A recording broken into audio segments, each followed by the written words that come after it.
why women are not seeing the results that they want. They're sacrificing their health for the sake of fitness. Let's say that you have an office professional that's got to be to the office at 6 o'clock in the morning.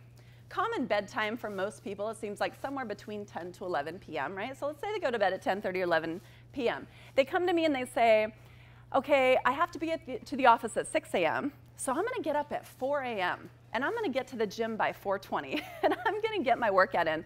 Now, this sounds great. And first off, I want to commend you for your commitment to this behavior because I understand sometimes our schedules get crazy. So you think, 4 a.m. is going to be my only option to get this in. So now you've got this individual on 5.5 hours of sleep. They're going to get up at 4 o'clock in the morning. They're going to drink probably 1 full pot of coffee. They might take some pre-workout powder or drink or stimulant, something with caffeine, and it's going to give them some zip. Then they're going to go to the gym. They're probably going to train a little too intensely for their given situation, right? Because now they're hopped up on caffeine and stimulants. Then you've got the energy crash. Okay, I think a lot of people in here, we've probably done that. Maybe you've got an early flight or something, so you get up and you train really, really early and you do this exact same thing. Sometime between 1 p.m. and 3 p.m., we feel it, right? That's when it kicks in. The caffeines wore off, the energy high from our workouts wore off, and now we're going to crash and burn. What inevitably happens when we experience that crash and burn and you're already in a state of pure exhaustion? Cravings and overeating, right? We know that cravings and appetite and satiation, these things are all very dependent on how much sleep we've had.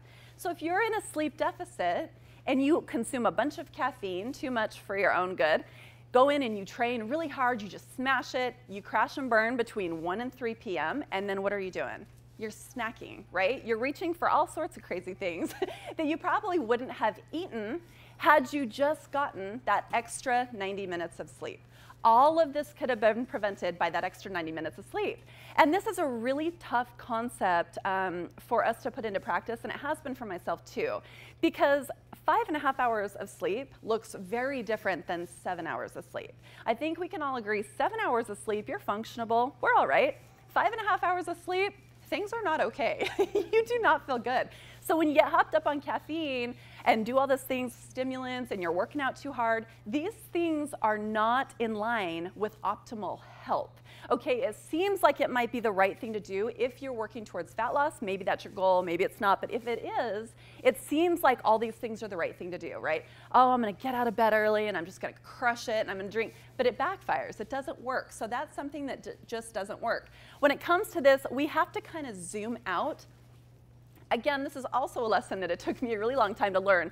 We have to remember that health, optimal health, goes far and beyond a single training session. One single training session does not make or break your health or your fitness or your progress. It just doesn't. We have to zoom out and kind of take like a 10,000-foot view and take a look at all the things that that day is affecting. So ask yourself, how is what I'm about to do, using that same example, getting up at 4 o'clock in the morning, caffeine, doing all that stuff, how is that going to affect all the other components of a healthy lifestyle? Because fitness is not the only component of a healthy lifestyle, right? So is this session going to add or subtract from your overall health of that day? Overall health meaning your nutrition choices, how you feel, your energy levels, your cravings, your sleep, your stress. So that's what it's important to look at.